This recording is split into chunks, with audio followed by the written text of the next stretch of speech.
Darren Wendell.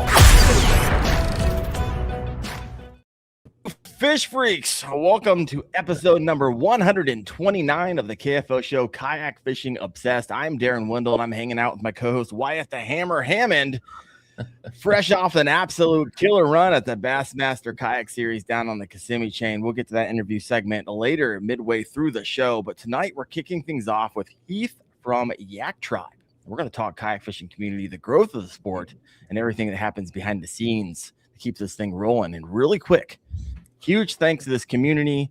Chad Hoover and I just launched KFAS, Kayak Fishing Advanced Safety Training, this past week. Alongside it, the Nowhere, No Share Pledge, with over 1,000 anglers already signed on, committing to making kayak fishing safer. If this is your first time hearing about KFAS, head over to kfast.co.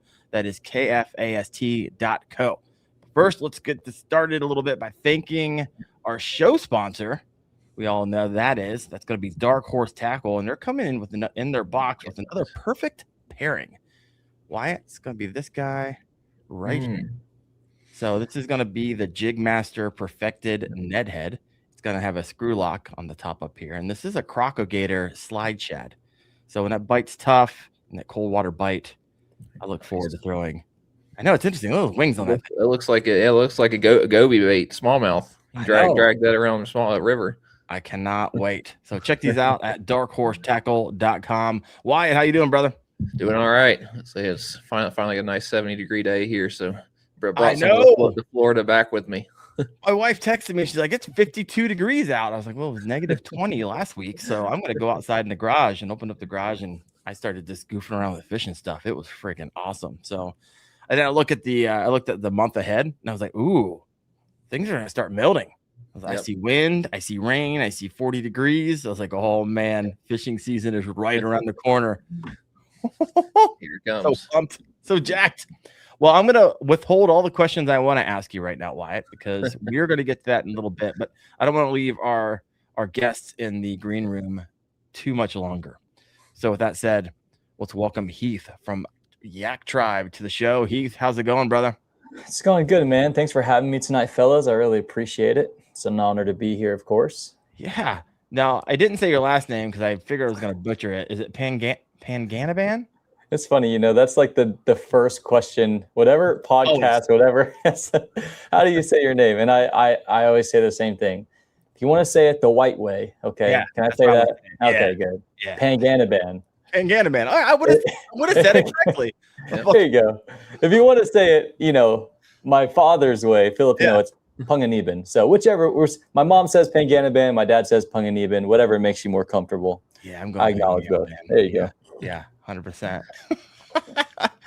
Well, Yak Tribe. We have actually. Have we ever? Do we meet down at ICAST? Were you down at ICAST?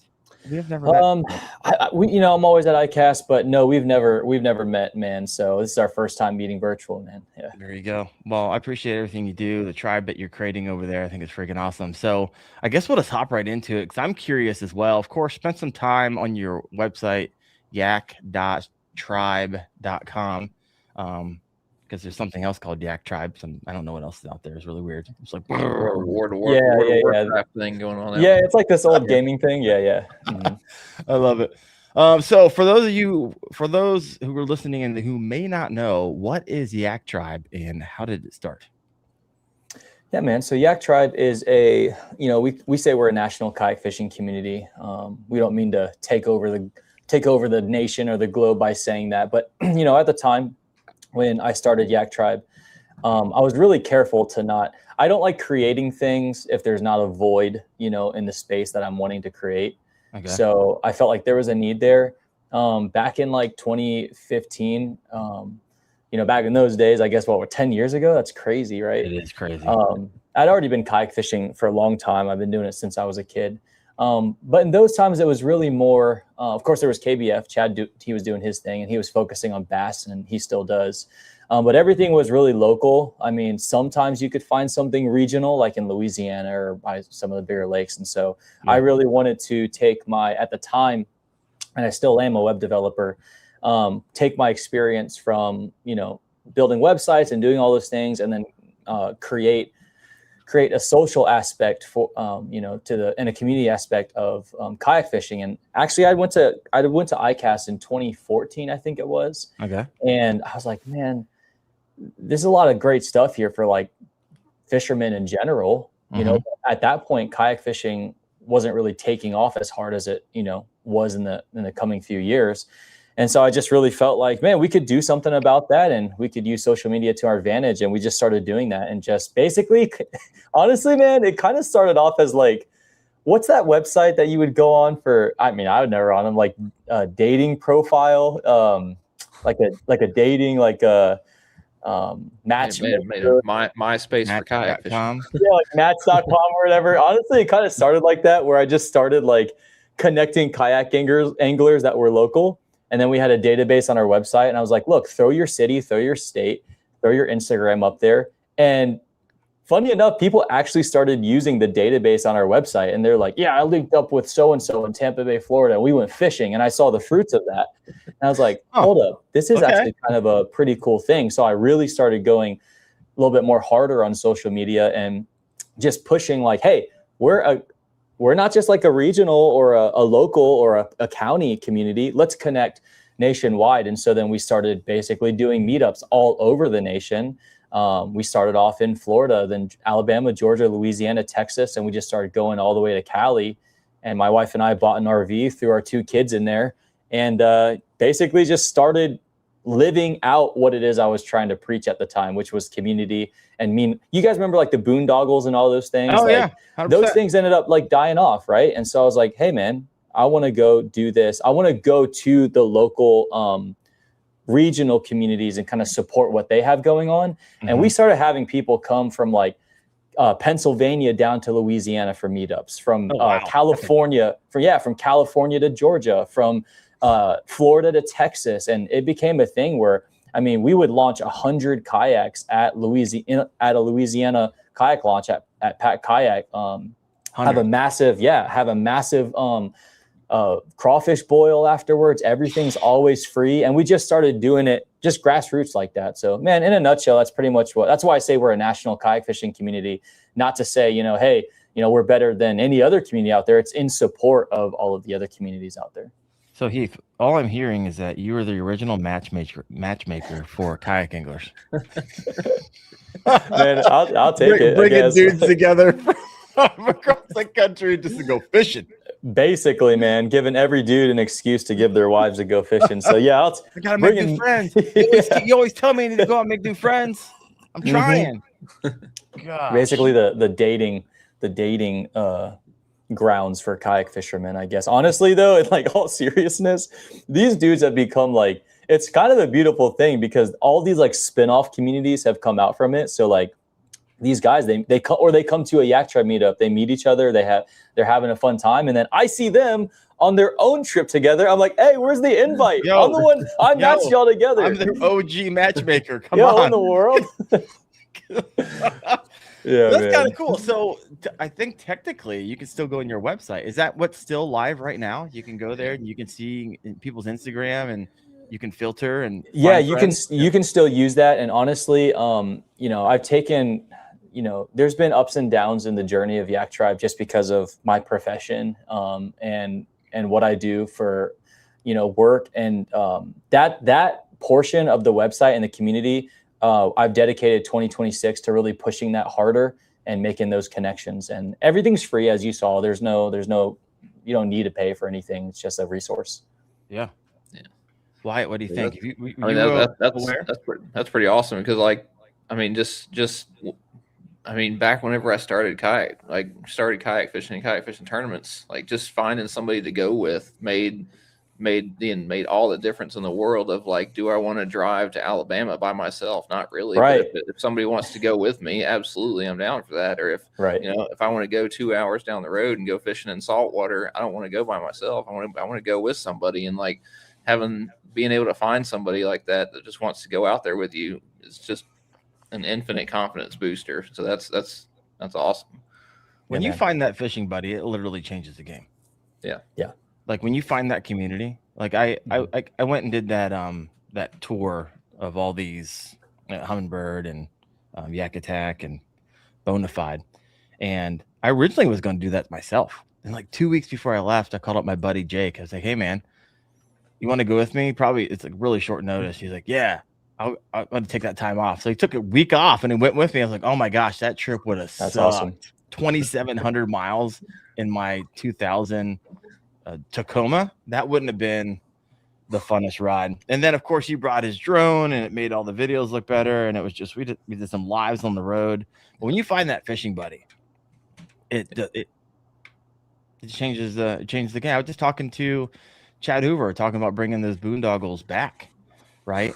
Focusing less when it comes to KBF, when it comes to tournaments, right? Still doing the tournament thing, but focusing a whole lot more on the community aspect of it. I was like, man, I think that's what most guys and girls out there are looking for. I mean, I know I don't want to get into many tournaments with Wyatt because that's just a donation. So, my gosh, how do you make it free, Heath? I'm curious. You said free a couple times, but there's an expense to all this stuff. So I'm curious, how does that work? Yeah, man. Well, one, I applaud you for how dedicated you are with your podcast because doing what you do, what we do, you know, what Chad does, what everyone here does, what you do, it consumes your time. It can consume your life. You know the cost that goes into what you do, right? So that question's like, yeah, how do you do it? I'm really grateful because, you know, I have two full-time jobs. I'm a full-time minister at my church. Have been for a long time. I'm also my wife and I own a marketing agency. We've owned that since we got married. Okay. Which was like 14 years ago. That's how we supported ourselves on the road, which was through the marketing agency, through working with brands and managing social media accounts like Lucky Tackle Box, O-Meals, different accounts like that. Yeah. And so that was a blessing for us. So we run both of those, and I don't have to draw funds from the community to do what I do because I have a way to support ourselves. And so it can stay a passion of mine. And that's why I say it's got its ups and downs, you know, and I'm always asking for patience and forgiveness and long suffering from our community because they'll see, you know, a 1.5-year streak of Yak Tribe going hard, but then they'll see like a 3-month sabbatical or like a pause from us. And that's because I've got 4 kids, man. I've got a family, I've got a ministry, I've got a marketing agency of clients I have to take care of. I'm grateful to do that. But it lets me be able to keep this a love of mine and a passion and be able to pour into it without feeling all the pressure. But there is pressures, you know, like we sell, this isn't a plug, but, you know, like all this stuff. Plug away. All this stuff, you know, like we don't, we do make money like on the hats and gear and off the lures and everything. Yeah, we wall behind you. Yeah, we make a little bit of money off of that, but we dump it right back into the community. I really don't keep this money, and so all that money goes to like our meetups and to the big bus Yak Tribe kayak shop meetups and the tournaments and everything. I just funnel all those funds there. I will be honest, you know, like there was definitely times on the road where we needed that Yak Tribe money. So like everyone who bought a shirt, everyone who bought a hat, you were directly putting food in our mouths, you know, like we were eating and living off of that, you know, because sometimes you lose a client and then you have nothing. So my 2 kids are hungry. Please buy a hat, folks. I gotta get some. Seriously. And now 4 kids are hungry. So please buy a hat. Yeah, 4 hats. Like that. Yeah, 4 hats. Yeah. Yeah, man. But it does, like when I'm setting up these tournaments and these meetups and all that, like, yeah, man, it's a grind. And sometimes I'm like, man, and then you're like stressing because hopefully people show up and hopefully people participate, and they always do, and they always show up. But yeah, I'm working completely for free when it comes to all that. That's why we're able to give away literally thousands and thousands of dollars of prizes and everything because I don't profit off of it. Yeah. Man, so. Hats off to you. You got a lot going on. One, I know what it's like to be a minister. I was one for 5 or 6 years coming out of college. And so that's you say full-time, that's a full-time and a half. And then you got marketing, which is your own. It's not like you work for a marketing, you own your own business. My wife and I job and a half. So it's like you have 3 jobs. And then you have Yak Tribe, which I'm sure would take another job and a half if you let it. Right. And so I tip my hat to you, and thanks to whoever has been a part of Yak Tribe over the years. A lot of sacrifice involved in that. And so I'm curious, you talked about the ebbs and flows over the years, the last 10 years. Walk us through, we got bits and pieces of it just now, but walk us through some of the milestones and the lows for you. I'm just curious about hearing that story a bit. Yeah, man. So, wow. I haven't thought about that in quite some time. So that's actually a really, all right, let me try, and maybe more will come to me as I go through it, but try not to be too long-winded. But yeah, man, we started, my wife and I started Yak Tribe in 2015. And of course, all the fire was there. All the excitement was there. I was working at a really big church at the time. And we ended up taking a step down to pursue. Well, we just needed the break. You know, I was literally working 60 hours a week. I kid you not, 60 hours a week at this particular, it was a very big church, and had a lot of positions there. And so we needed that break. We bought the RV, and it was just the time of our lives. We were shaking hands with, we broke the wall between social media and being a real person. That's why our tagline was real people, real stories, real connections, because I'm like, I'm so over the people who are so tough or even super cool on social media, but they don't dare meet you in person, and show up to something. Right. And so I wanted to make that normal. And so, yeah, we were excited, man. We went from, our first stop was Gulf Shores, Alabama, and really exciting. I felt like, I don't know how to explain it other than like the freest we ever felt. I felt like we were on mission. I felt like we had a serious purpose. I felt like we were doing a really good thing by being the hands and feet in the kayak fishing community and saying, hey, let's go do stuff. Let's not just do online tournaments or this or that. Like, what if we literally were actual friends and had fires and had, had smaller meetups and had dinner together and like all that kumbaya of touchy-feely stuff. Like, what if we, all that warmness of a friend, what if we did that? And it started happening. And then I saw, like I said, I saw these people meeting up together, having their own kayak fishing trips together, going to other states.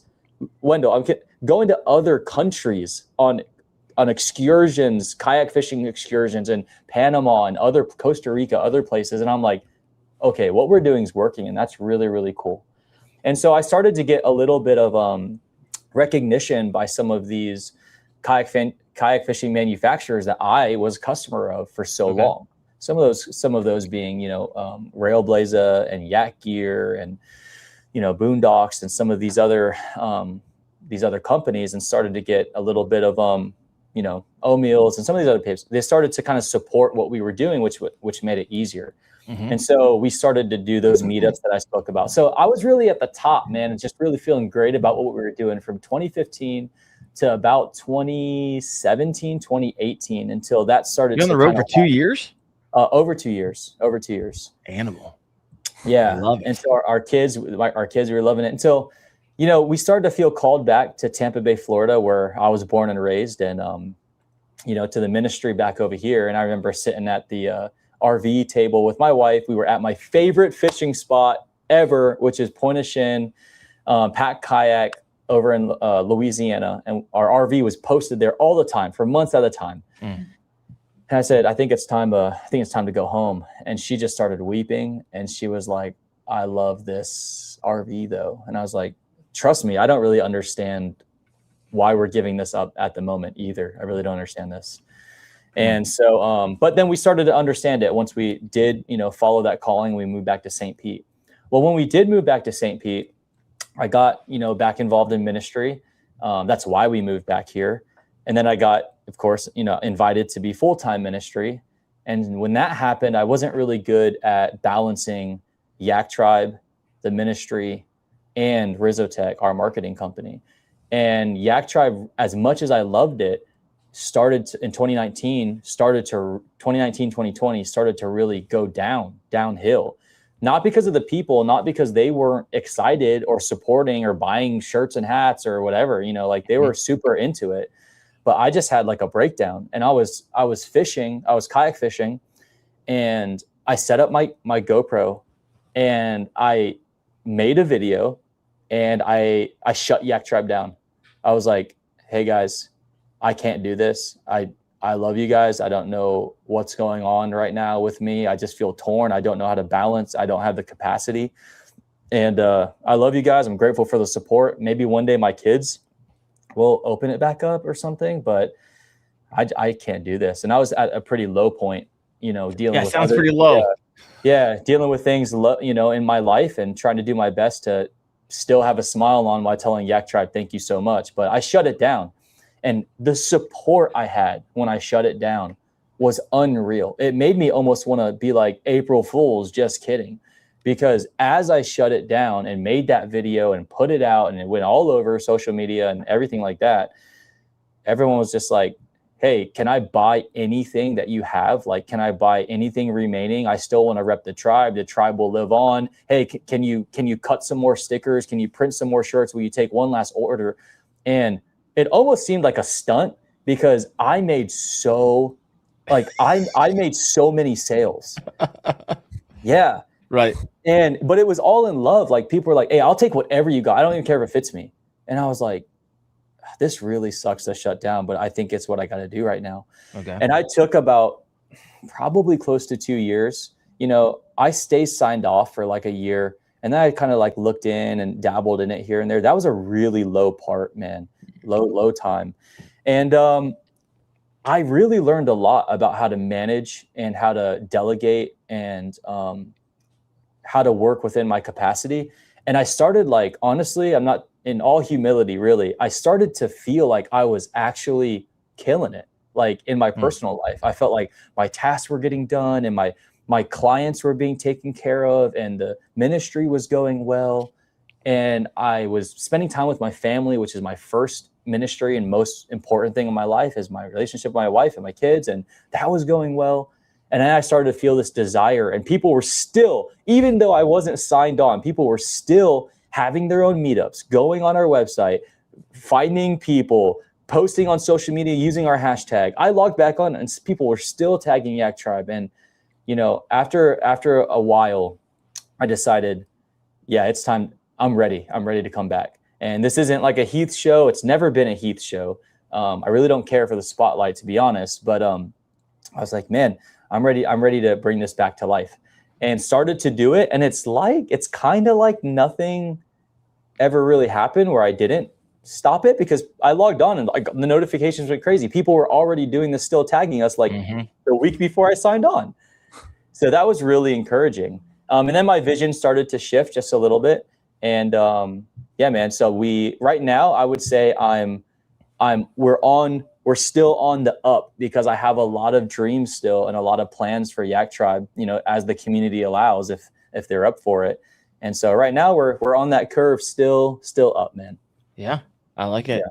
So I got some comments over here from the comment section. Also, if you have a question for Heath or Wyatt or myself, go ahead and throw that in the comment section. We'll get around to that. Jared Booth says, my fishing buddy got married and has one kid and one on the way. So he's out. I'm going to need a new one. Yeah. I know where you can find one. Yeah, definitely. Yak Bass over here. Same here. I fish alone 80% of the time. I'm a one-man wolf pack from Utopia Outdoorsman. Most of my friends are too busy. And I'm sure you hear a lot of this. Yeah, I hear that all the time. I definitely hear that all the time. And there's a fine line too, like I like my time alone on the water. There are days where I don't want anybody with me. It's like, but Heath, you are the tribe guy. Like, what do you mean? This is what you literally preach this. And I'm like, yeah, man, but sometimes you just got to have your own time. Right. Tribe of one every once in a while. Every once in a while. But then, let's get after it, together. Yeah. So, Wyatt, what do you think? I mean, that's a wild part of like finding the balance in there. And I think everybody, I know that was the one for you, but I mean, I think everybody out there has that moment in their life where they've taken on too much and they're just kind of like, everything has to stop. And finding that balance is, say that's going to be the turning point for it. Where does the Yak Tribe going? Where do you see it in like two or 3 years? Yeah. So, in the next 2 or 3 years, I really see the Yak Tribe kayak shop doing. Okay. So I'm not sure if you saw this in your research, but that bus. Yeah. What do you mean? Do I see that in my research? I'm going to bring that up and show everyone on the screen. Sorry if you're listening in, but I'm going to go share this on the screen. We got to see this bus. Here we go. So team kayak series will be in Orlando in 2 weeks. Cool. So I need to see that bus out there. Yeah, man. Yeah, I got to do a better job. We have so much content that I need to update on the website and show off. But we basically go over to a mobile kayak fishing shop on the right. Yeah. So that was a prison bus that we purchased and at auction from the government from St. Pete. And I bought it. It could tell. Yeah, man, I'm telling you. So what's crazy is I bought that. It had 101 or 102,000 miles on it. Is that a lot for a bus? Okay, no, obviously it's a diesel engine. It's a Caterpillar. It's an actual Thomas bus with a Caterpillar engine with 101 or 2,000 miles on it. They'll go $500,000, won't they? Yeah, and so I actually won that at auction for $5,300, I believe. Did it feel? Yeah. It felt like a win in the moment, but when you started working on it, was it actually a win? Dude, it was a win. It was tough. Good. But like I said, like you said, I really am down for those child labor laws. So my kids really put in and helped. So yeah, man, that bus right there, it's really a staple in our events. And so basically with these Yak Tribe events, what we've always tried to do since 2017, we started our events, is support whatever local is going on. So we roll up to local kayak shops and we partner with them. Doesn't cost them anything. We do all the promotions. We do all the sponsorship. We do everything. We work with all of our sponsors to put these events on. If you show up to our events, the food is free. Seriously, the hot dogs are free. The sodas are free. The waters are free. The Capri Suns are free for the kids. The prizes are free. You can show up and not even have fished the tournament. You could have rolled in off the street and been like, what's going on at this kayak shop? And you can win a $3,000 kayak just by popping by. We give out raffle tickets for free. I mean, it's just an awesome thing. And so the vision is to continue that over the next few years. But also, Wendell, I want to say, man, let me just go ahead and put this out there because you've done a great job on your tour of going from manufacturer to manufacturer. And you and I share some of the same vision because I'm a videographer. I love documentaries. I watched yours. You killed it, did a great job. It's funny because like, as I set up part of my trips, they're like, oh yeah, Wendell's on his way. I'm like, oh no, is he really already there? You know? And so I really don't ever see my homies in the industry as competition, but I'll be at Yak Attack next week or the week after, also doing a documentary and Boondocks and a few other places. And so nice. I'm really kind of bringing back that first love of mine, which is production. We had a podcast before. I'm leaving that to you guys. You guys are the big dogs. You guys can handle the podcast. You guys got that unlocked. Keep it up. Doing a great job. I'm going to keep moving down the road at the events, the social media content, of course, but documenting doing the documentaries on the manufacturers as well as the we've always done documentaries on just the Joe Schmoes. That's been a big thing for Yak Tribe is like, you know, we love the people like who kill it at tournaments like you, my man, and who are doing a great job and have and we would love to film a documentary on you, you know, take me up on it. We would love to do it. I'll shoot you some of my portfolio. But we also like to make documentaries on people nobody has ever seen. The person that literally doesn't really have a social media presence. They don't really have, you know, any following. And honestly, those videos don't really perform, but I'm still in it to like do it. It builds the community. I was literally just having this conversation this past weekend that like I would watch a channel, I would watch a podcast, I would watch content of somebody going to a boat ramp and just interviewing everybody at the boat ramp.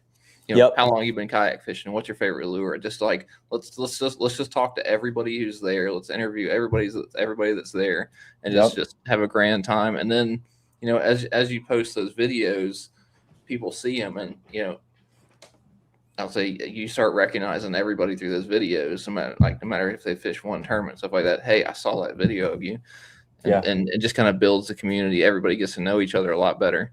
Yeah. You're right. And I honestly feel that burden. Like, you know, I like making videos where we roll up on people on the water and I'm like, hey, can I film? And I do like a literally, I don't know this person. I'm like, what's in your tackle box series with this kayak fisherman? I love doing that. But what's your tackle box? Literally, I'm like, hey, can I film a video with you? And they're like, no. And I'm like, all right, go cool. away. Yeah. But yeah, man, I do feel that burden to like shine the light on, there's a lot of people out there. I'm never going to be one to throw shade. I'm a big supporter of everybody and their art and what they do and how they do it. Everyone's different. Everyone has different goal and mission.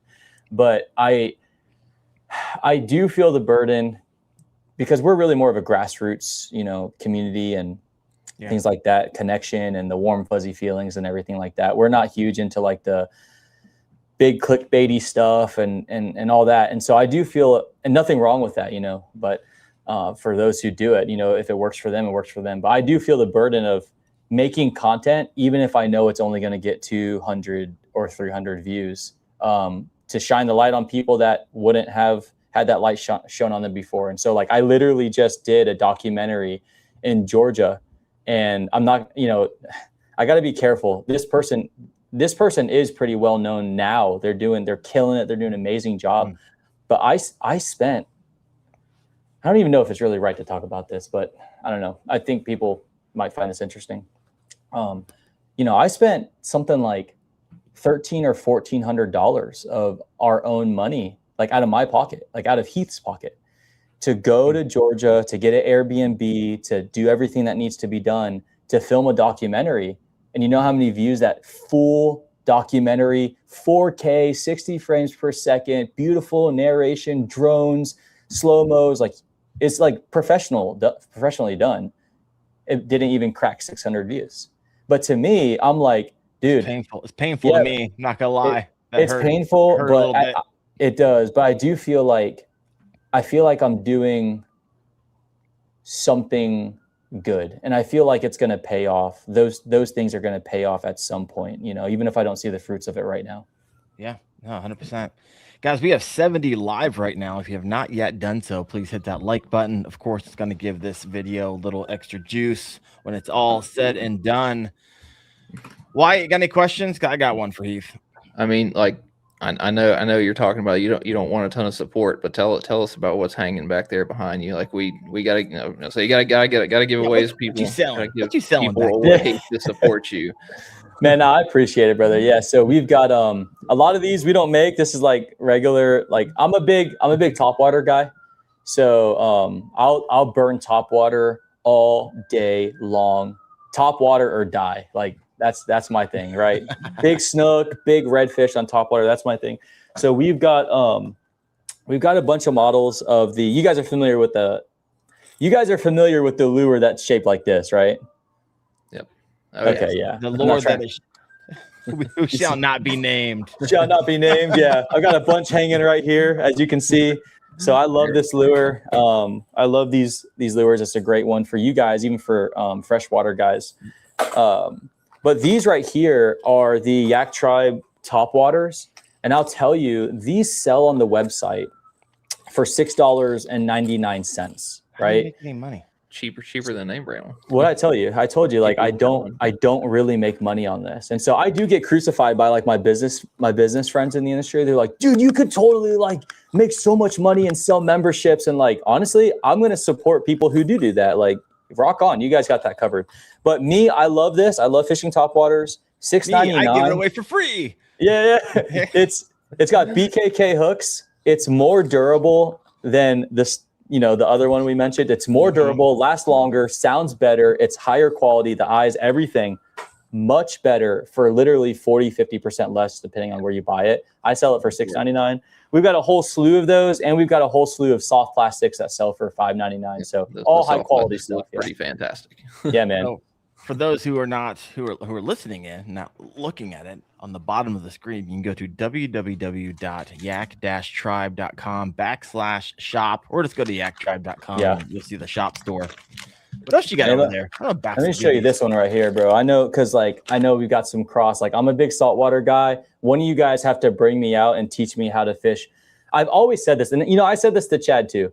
I said, Chad, the burden is on you to bring a guy like me out and teach me how to catch bass. So I can go to Florida lakes and catch bass, but I'm talking about go to y'all's lakes that you fish tournaments on and teach me, how do you read these sonars? How do you, I don't know. It's different than catching a monster bass in a little golf course lake, right? So anyways, you freshwater guys would like this as well. This is the gold mine here. These work really, really well. These are nice. Got a bunch of different colors like the moonshine. And anyways, you can see those on the website, but yeah, good stuff. But we want to see them now. Bring those things back. I got you, bro. Wyatt's like, it was all glared up. Yeah, hold up. I know it feels like you're plugging it, but I mean it's supports the. Let me show you guys. So this is our gold mine. You can use this weedless. You can use this, however you want to run it. But these work really great weedless, especially on like a one of the jigs that are kind of like football style too. So walk people through like they're listening in and not being able to see it. Yeah, so this right here is our gold mine. It's a 3.5 inch. This particular one, it's a paddle tail. It's got really good action on it, as you can see right there. So this moves a lot of water, a lot of vibration. It's got the eyes on there, as you can see as well. It's got red eyes on there, and just the flakes are heavy. So this shines super bright, on those sunny days. Yeah, that's a really nice lure right there. I want to show you this one too, because you might like this one.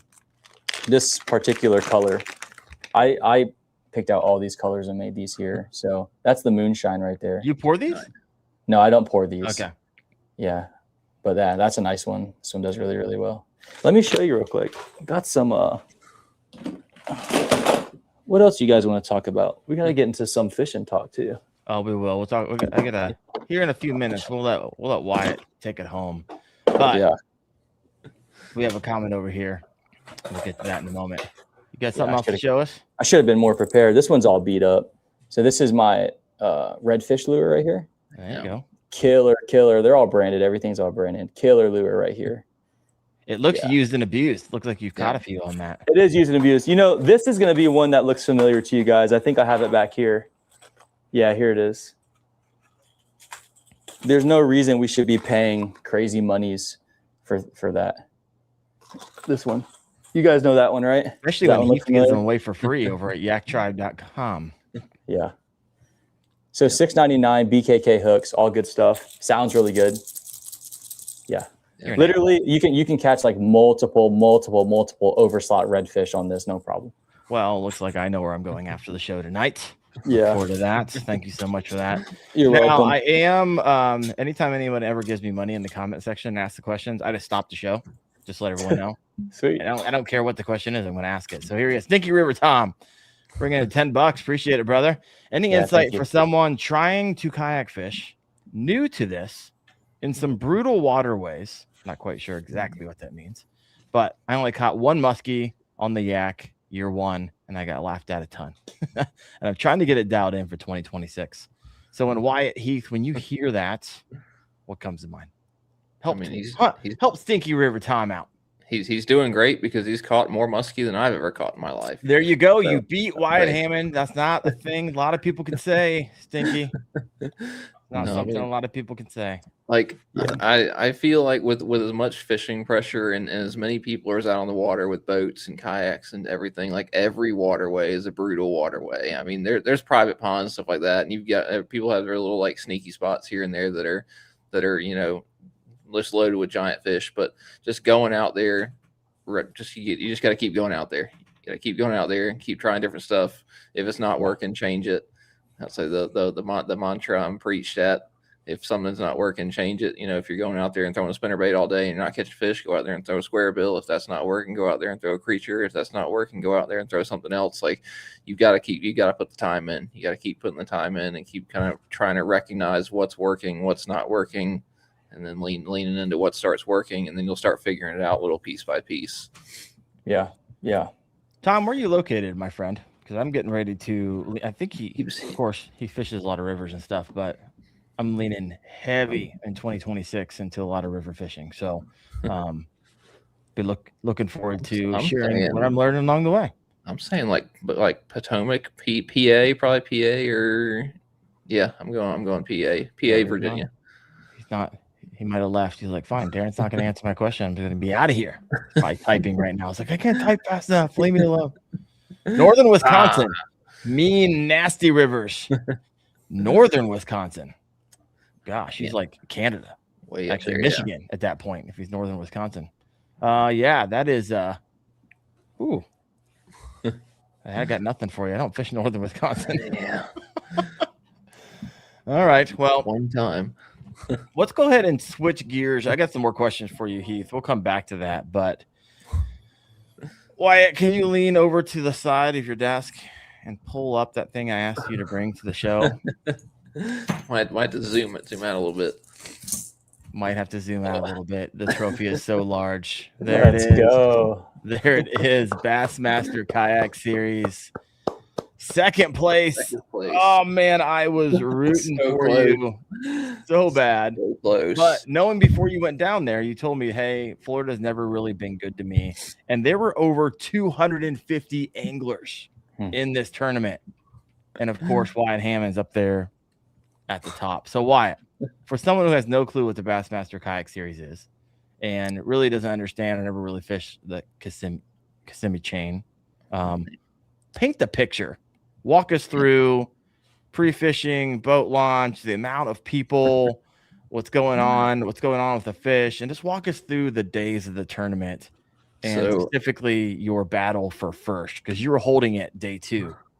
So, I mean, like right off before I even got down there, Bassmaster, I don't know what was going on with their contract, but they had the high school bass championship, the college bass championship, and the opens back to back weekends on Kissimmee chain. Oh, hammer!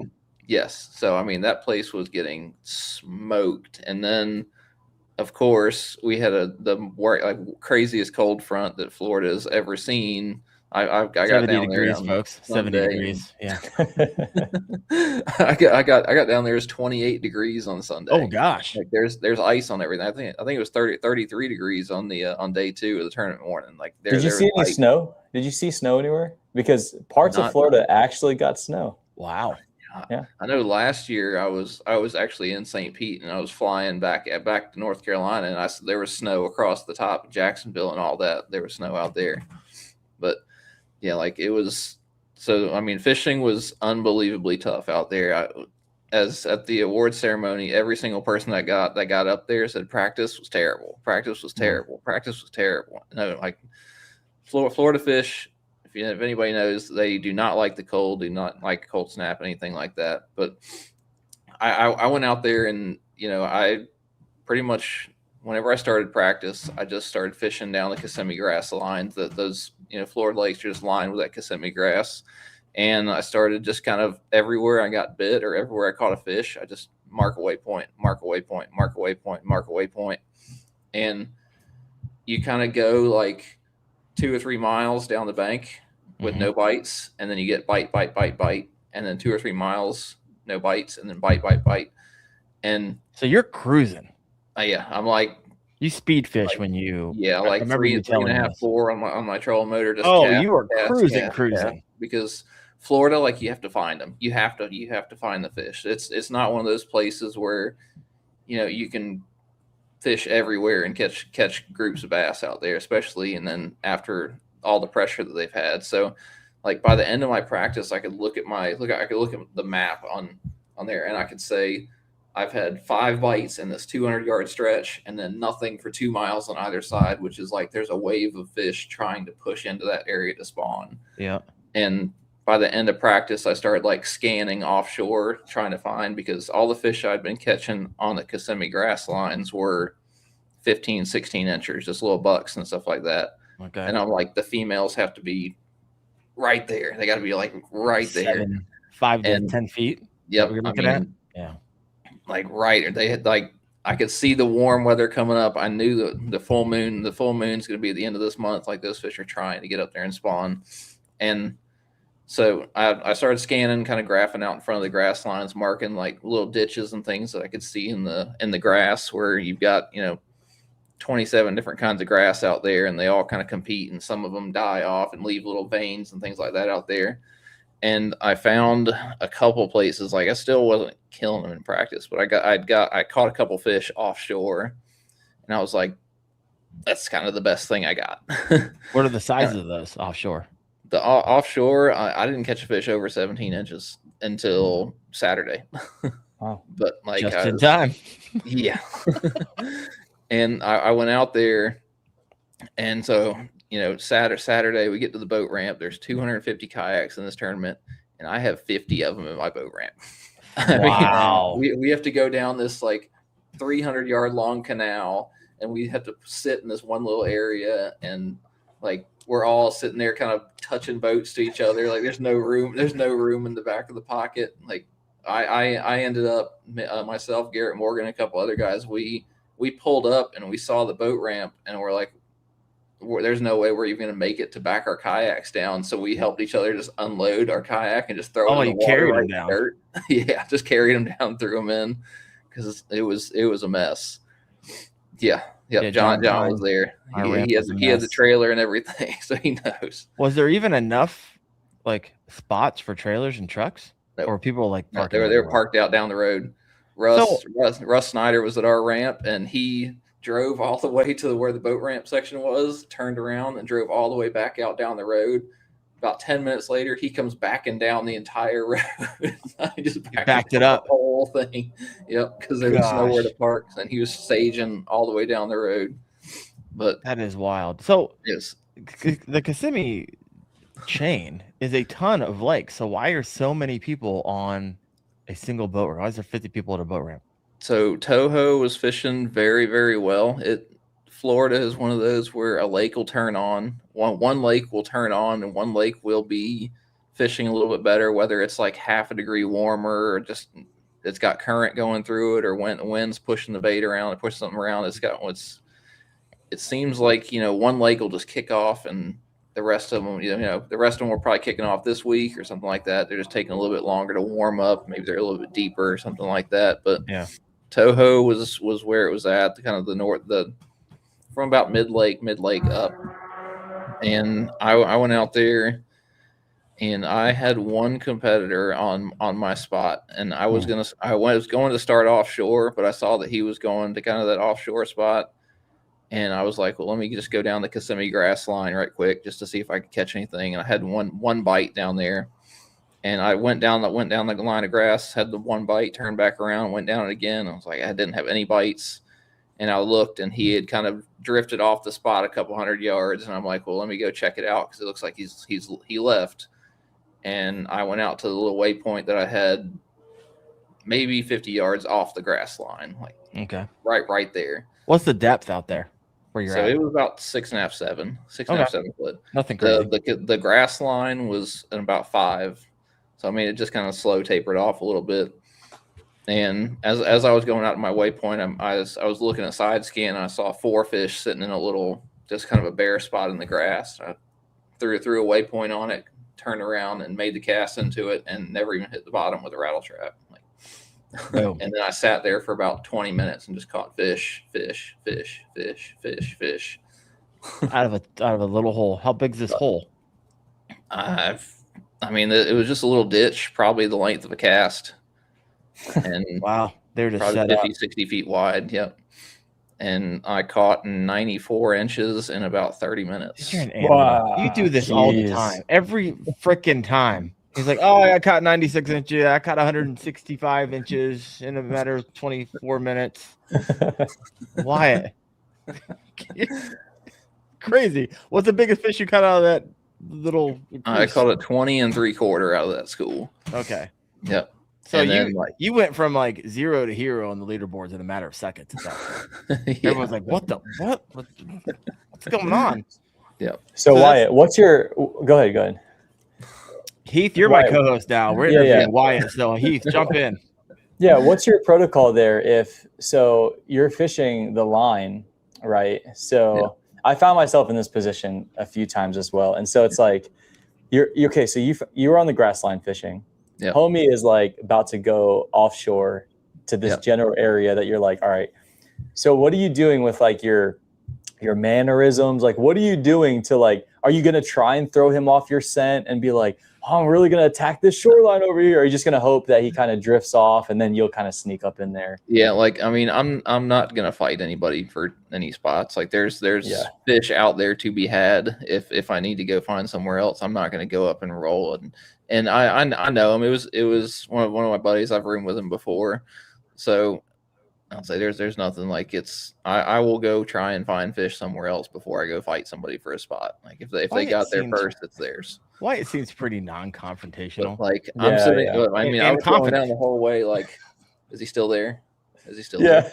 Is he still there? Is he catching? That's what I mean. Like you want to act like you don't even care about what he's doing, so that hopefully he'll leave. You know? Yeah.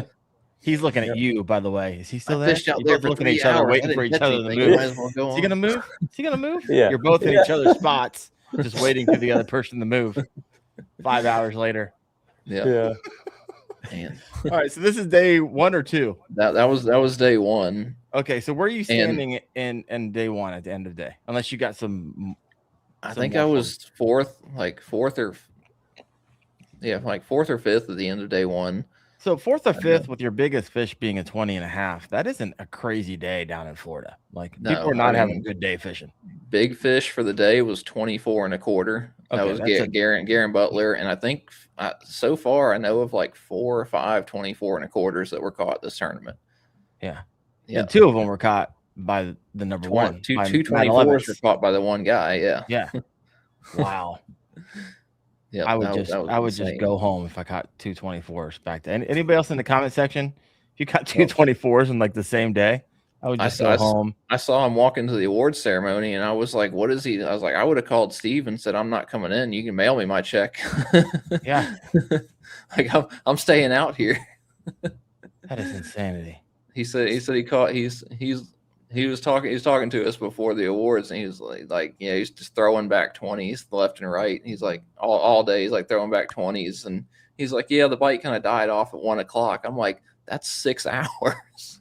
6 hours of throwing back 20s. Yeah, I was like, oh, that's terrible for you. You're sitting there just catching 20s all day. Hot Scarby over here. I take 1 in 2026. I hear you, man. I hear you. That's wild. That's wild. All right, so day 1, you're sitting 4th. Yep. Who's sitting first, second, third? First was Matt Reiser. Second was Ryan Matowitz. I think third was Ryan Nye. And all my Old Town teammates and previous Old Town teammates. But I talked to the guy that was out, Jake Kukulis, awesome dude. He actually won one of the bass events last year.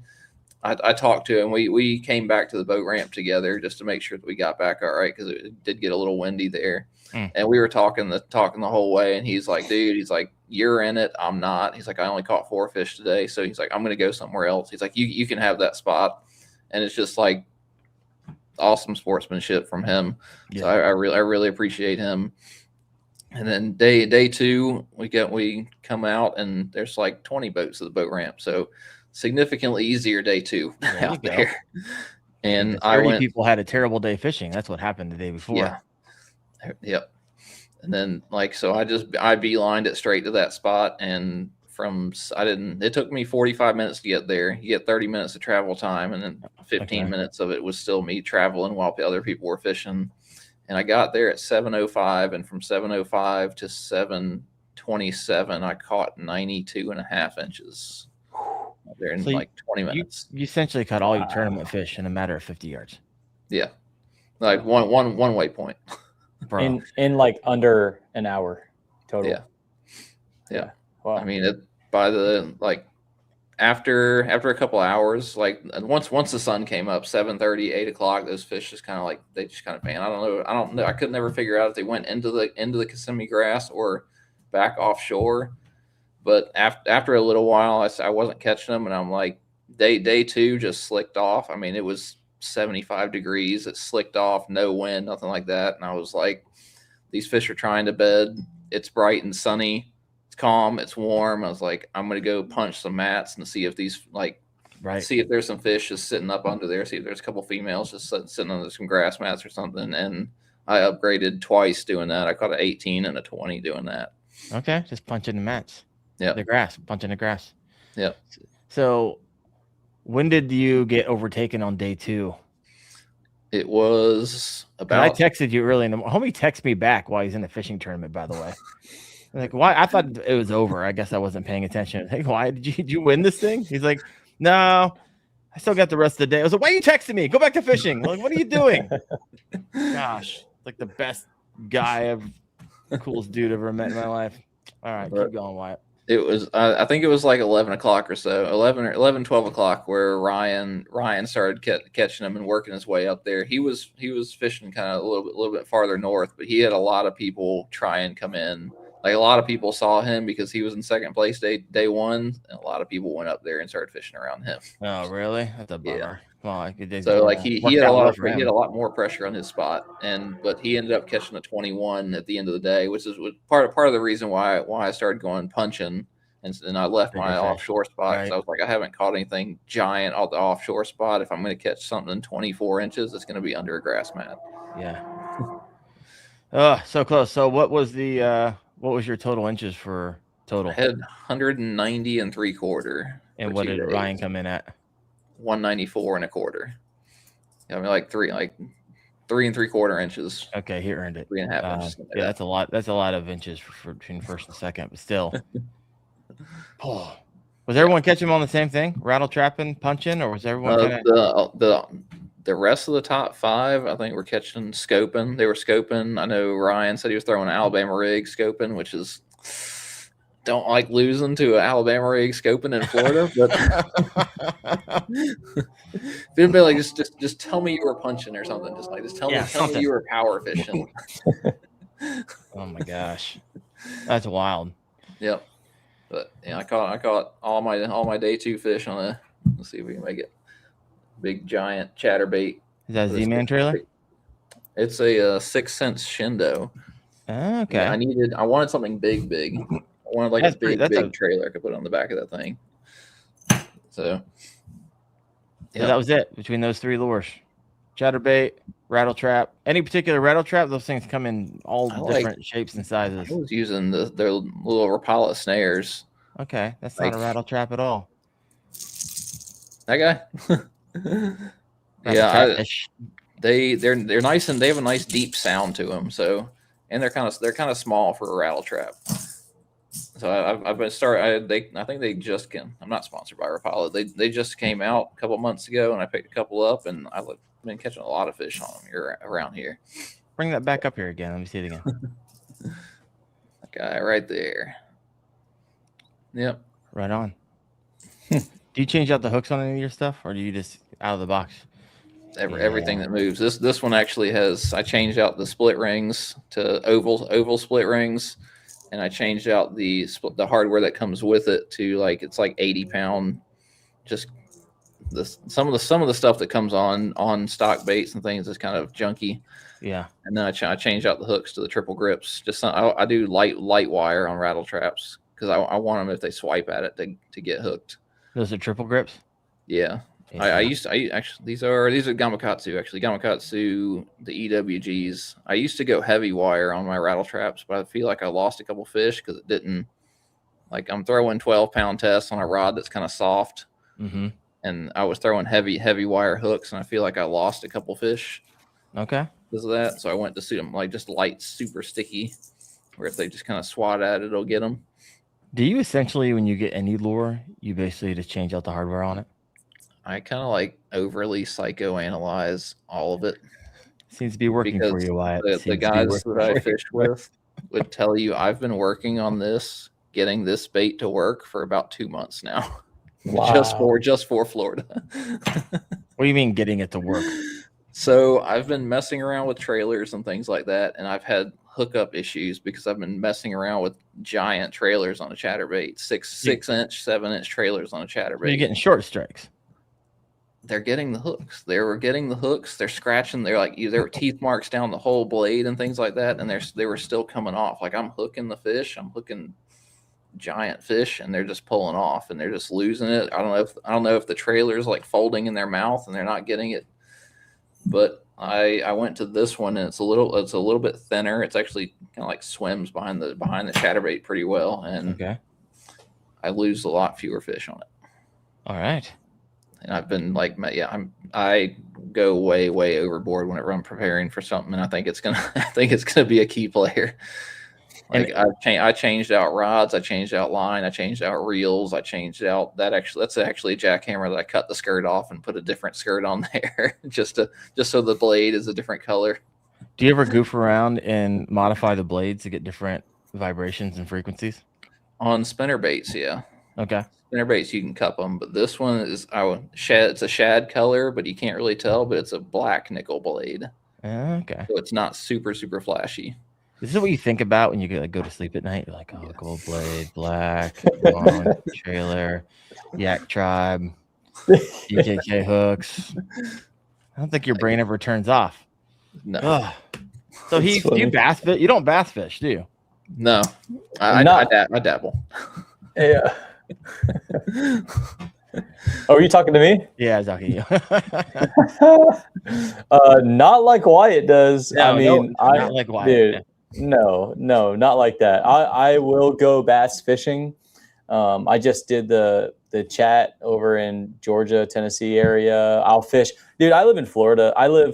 There's golf courses right by my neighborhood there. I got there's giants in there. Yeah, I 8-9-pounders over there. Yeah, I catch. But I don't fish like I can't go to a lake and be like, all right, let's see here, let's find. No. I've always told people, like, if I lived that close to saltwater, I probably wouldn't be able to tell you what a bass looked like.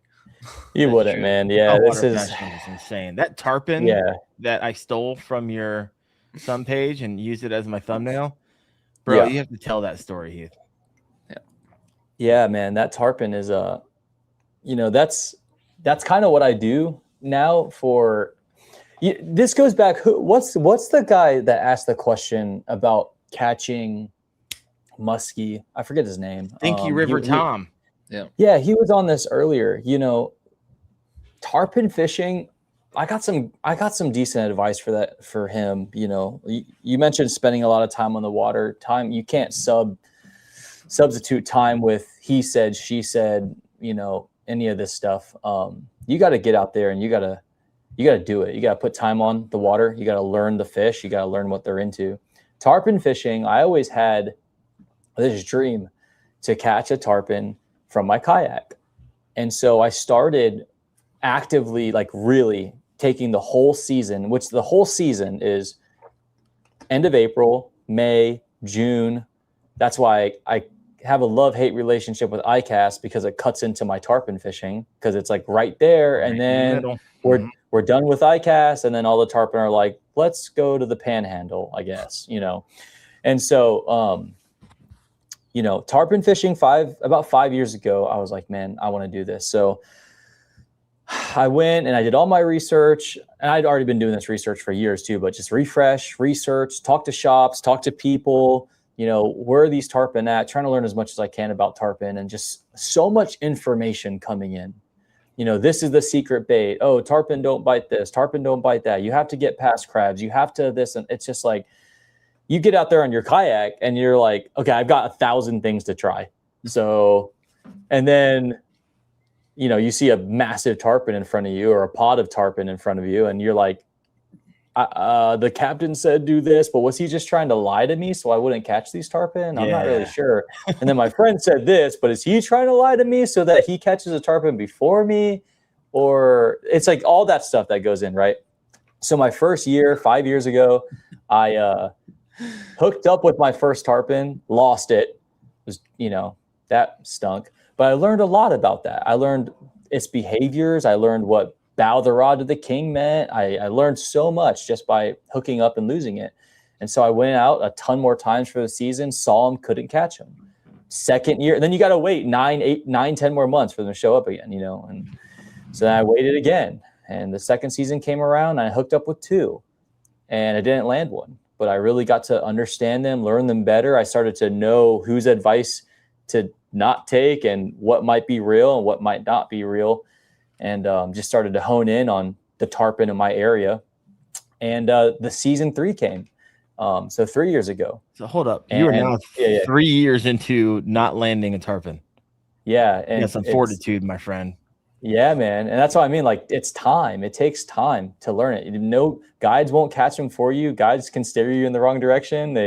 It's fishing so weird because it's like, you might be onto something and then like somebody doesn't want you to succeed. So they're like, oh no, you know what you should do?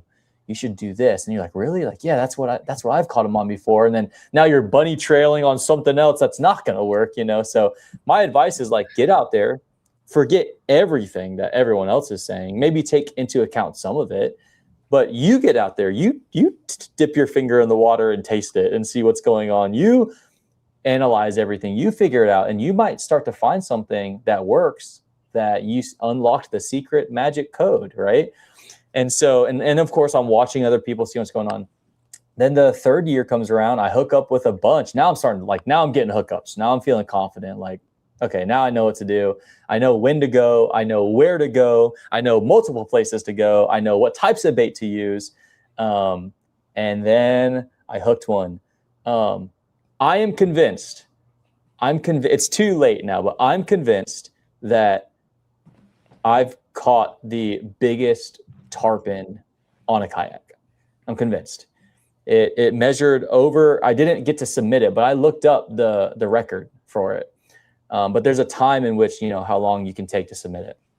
But we got out all the leader and measured girth and took videos of everything. I got the videos of everything. This tarpon calculator, multiple tarpon calculators together, the average was 209-pound tarpon. It was 8 Why? feet. Can you imagine? Yeah, if you pull up that picture, it was like 8 feet 9 inches, something like that. Landed it.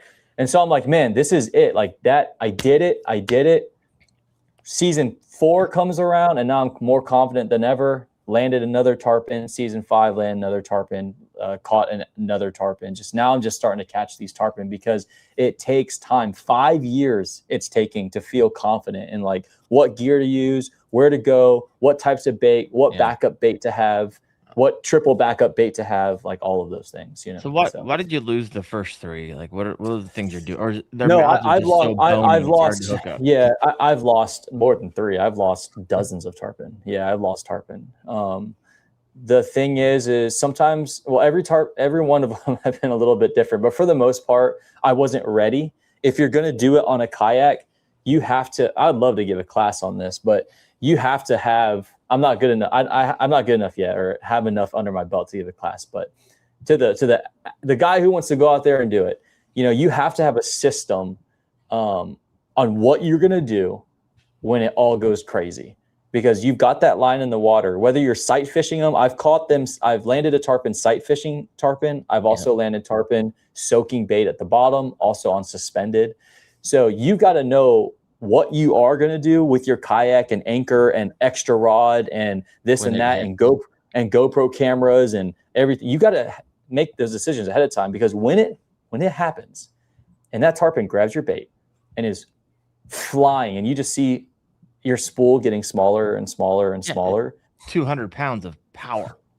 Yeah, you've got to have a protocol. And so I lost a lot of my first tarpon because I didn't know what to do. Yeah, I was just so excited that I was like, I got it. Oh my God, it's on this rod. Yeah, I'm like, yeah, it's this right here. Yeah, I'm like, I got him. And then, oh, my anchor. So now I got to get my anchor. And then like by the time you give a tarpon any slack, it's done. It's over. You give a tarpon slack, it's done, because you're not actually piercing that wall of the mouth. You're basically just like hanging on by tension. So if you ever notice when people watch the next video, people come up, sometimes you get it in like the perfect spot, but for the most part, they grab that mouth and the hook just like literally falls out. Yeah, because everything's just by tension, really. For the most part, cartilage in there, really. It's not unless you get them right on the button, like real good, And so, I lost them because of not having tension. So that's where that comes, like bow to the king, because when that tarpon comes up and jumps and trying to spit that hook, I'm trying to like give it a little bit of slack in that moment, because they would just spit the hook if I just held on so tight, just gripping it. And then as soon as they hit the water, boom, we're back on again, So yeah, man, there's a lot that goes into tarpon fishing. It's actually very dangerous to do. So by the way, I saw that you launched the kayak safety classes. That's, Yes. I think I looked at it today. Good website, by the way. Looks good. It's all the information's clear. I'm considering doing it myself, and supporting what you guys have going on, and you kind of adding that to the resume. But this is a very dangerous. Chad's caught tarpon. Chad knows. This is a very dangerous thing. And if you go into this just willy-nilly, I'm going to go catch this, you are actually in for a world of pain. Catching a tarpon on a kayak is actually a big tarpon. Not, I'm talking about the monsters. Yeah. They're painful. Like you're sitting down, the rod is in your gut and you've got 200 pounds on the end, whipping you around. This hurts. So you really want to be careful doing this, Yeah.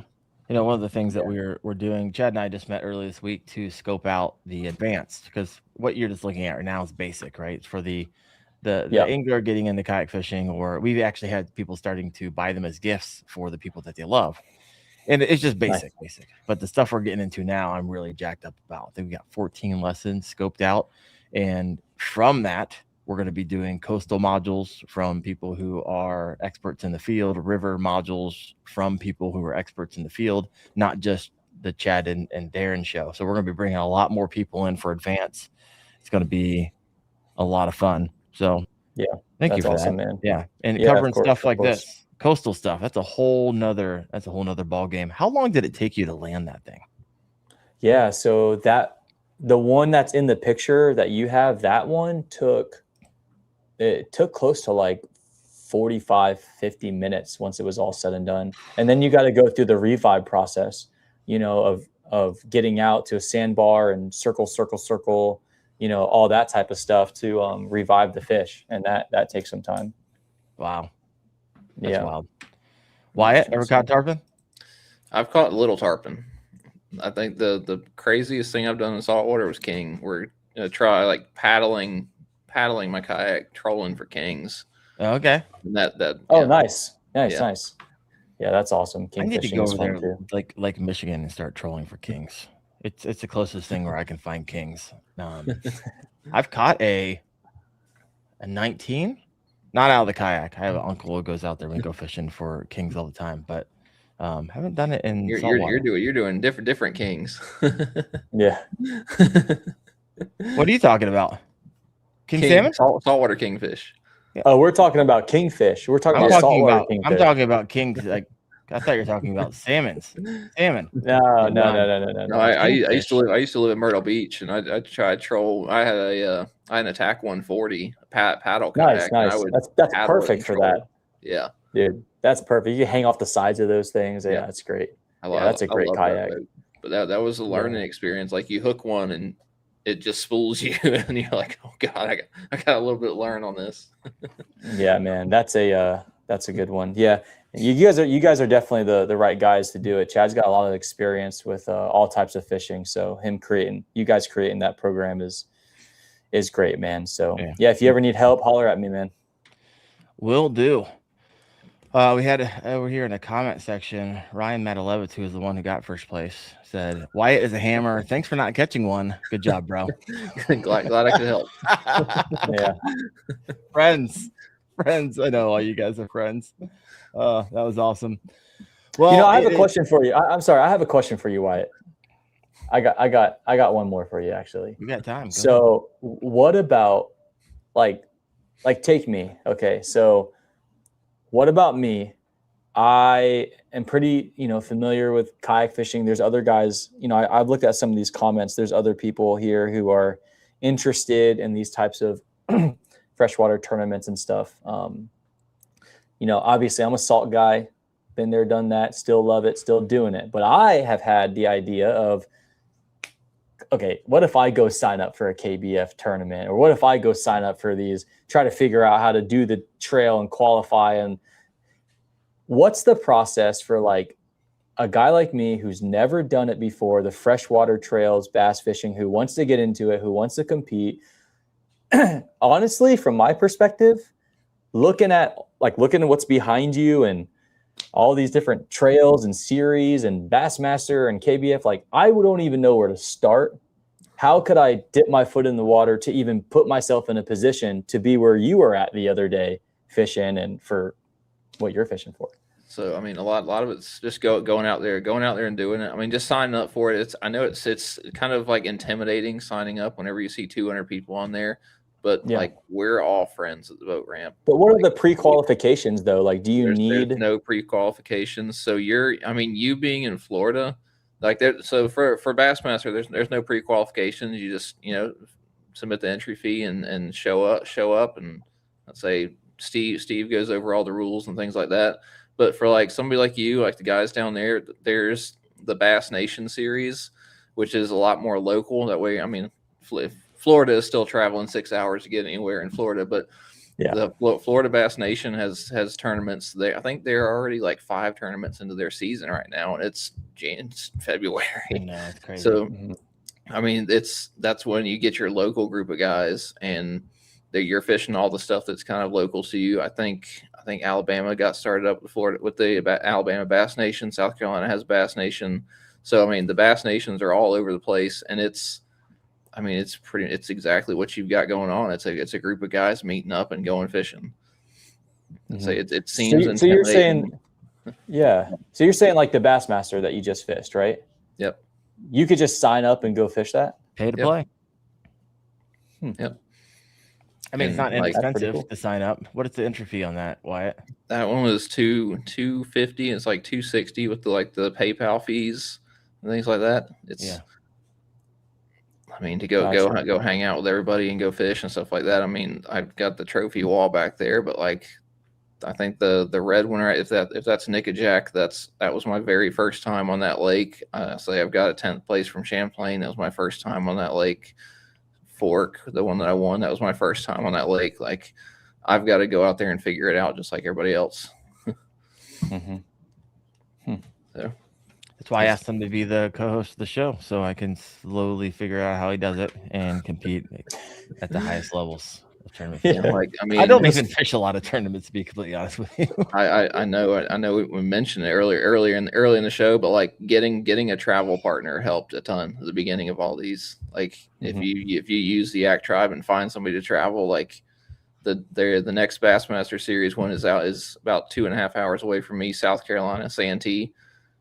Link up with somebody. Hey, let's go get an Airbnb. Let's go get a cabin, something like that, and let's go out there and fish and split the cost. I mean, you get to go to the destination lakes around the country. You're going to Santee during the spawn, so you're going to be possibly catching some giant bass out there. So it's pretty cool. Yeah. Well, folks,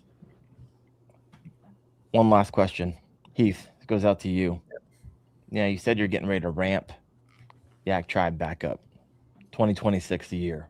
What's the vision? What's the dream? What's the goal? What's the time? Is there anything new that you kind of got up your sleeve? What's going on with Yak Tribe?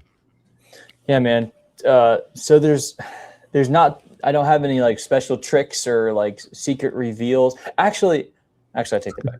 There is one. There's one thing. There's one. You sharing it tonight? The good stuff at the last time before. Yeah. For those of you who waited 1 hour and 21 minutes, you finally get to hear.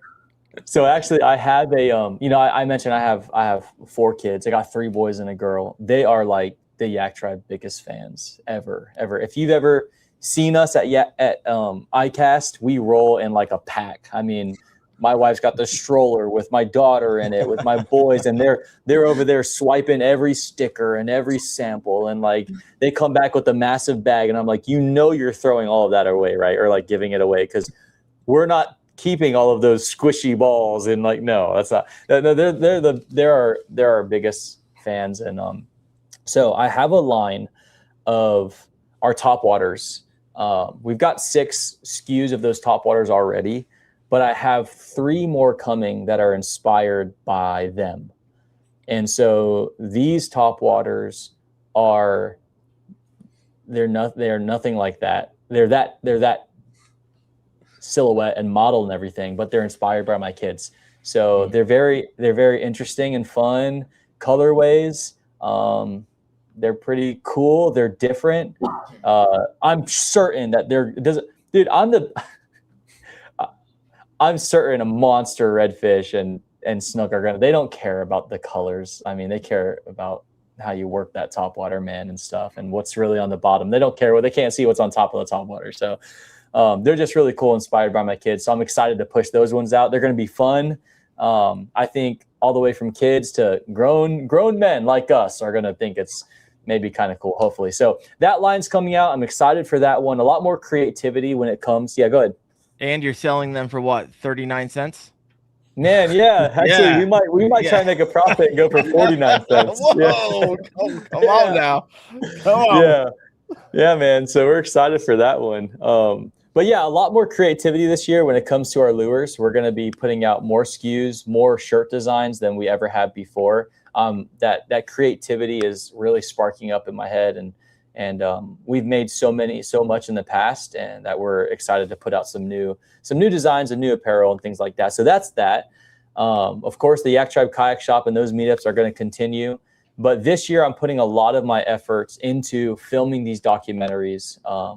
And I'll send you some later, but filming these documentaries and meeting up and telling more people's stories, because that's what the tribe's about, is shining the light on the people. So yeah, man, we're kind of just doubling down on what we've always done, but just being a little bit more consistent with it. Because like I said, I was able to take that season and really grow and learn what our family's capable of doing it, and trying to find a consistent, consistency is king when it comes to running a brand and doing all those things. So that's really what's on the horizon for us.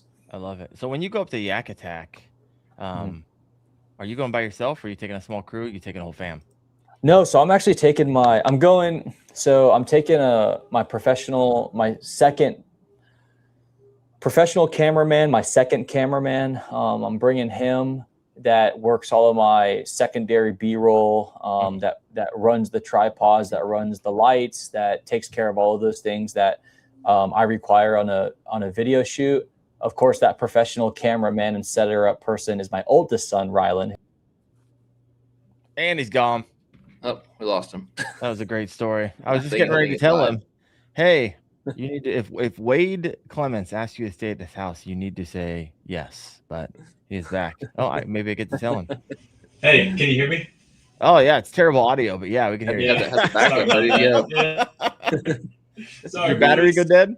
Yeah, so we're on the laptop stuff now. My bad, boys. Oh, that was quick though. Yeah, that was fast. So, anyways, it's my son. My 11-year-old son is my professional cameraman. Got it. You hyped him up pretty big. I thought he was like yeah. I mean, I'm sure he's super legit. So did Wade ask you to stay at his house when you go to Yak Attack? You know, he did offer that. He definitely did. Told me you have to say yes. I bought a hotel. Oh, bro, you need to cancel that hotel and stay. What'd I do wrong? You made a big mistake. That's all I'm going to say. Him and his wife, Angie, are awesome. They hooked us up. We had steaks. I mean, they went. Man, it just gives me another reason to go back. So. Oh, there you go. There you go. Well, Heath, I appreciate you, everything you do for the community. I loved hearing your stories, learn about fish I've never caught before. I don't know anything about saltwater, so I think I've fished saltwater maybe 8 days of my life. But man, hey, you're always welcome down here. I tell this to everybody. I'm in Tampa Bay, Florida. Okay. St. Petersburg, Florida. We're a peninsula within the peninsula of Florida. We got water everywhere. You both are welcome to come. You weren't that far from me, man, Wyatt. Kissimmee is not that far. I'll be back down in 2 weeks. Yeah, dude, we got Yak Tribe guys that come by.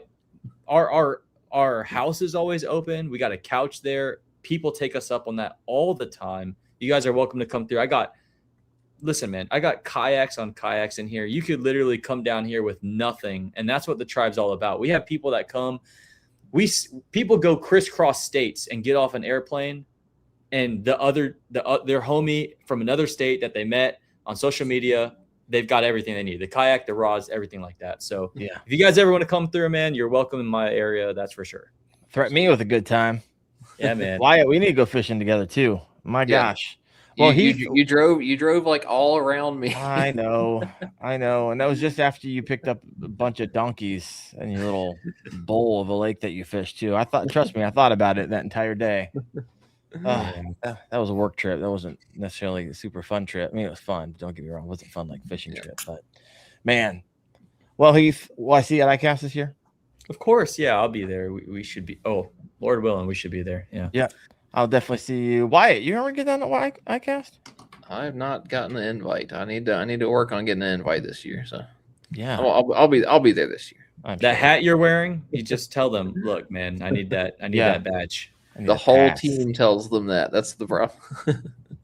Well, the whole team doesn't win first and second place Bassmasters either. Exactly. Yeah. Yeah, exactly. Well, folks, next week on the podcast, we have John Cruz from Missile Baits. This should be a good one. So I'm excited about that one. Might be my actual first professional angler on the show. It's breaking. Yep. It's breaking. I love it. Folks, appreciate you. Thank you, Heath. Thank you, Wyatt. Thank you all for listening in live. And we see you next Tuesday night, 8:30 p.m. Eastern on the Kayak Fishing Obsessed podcast. You guys have a good one. See you.